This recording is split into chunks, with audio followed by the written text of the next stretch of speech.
Haz de este lugar tu habitación, llena cada rincón de esta casa.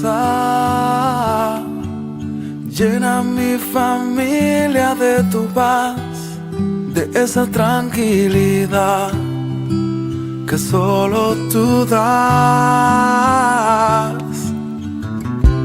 Guarda nuestra entrada y salida, dirígenos en cada área de la vida.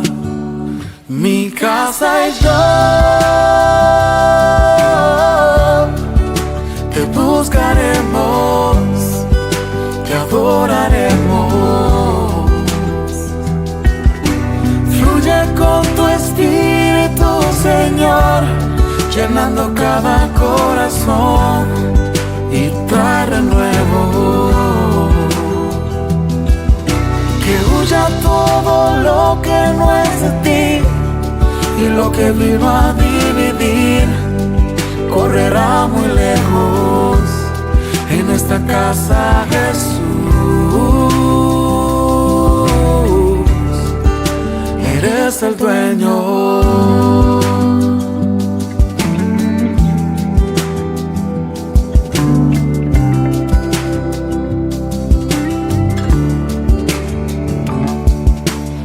Haga siempre tu voluntad, que vaya más allá de nuestros planes. Defiéndenos como un león, con tu ángel alrededor de todo ataque. Guarda nuestra entrada y salida, dirígenos en cada área de la vida.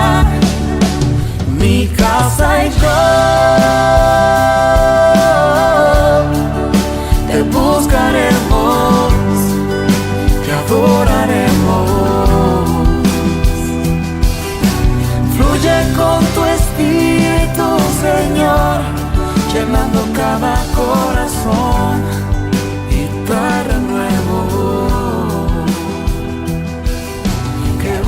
Todo lo que no es de ti y lo que vino a dividir correrá muy lejos. En esta casa, Jesús.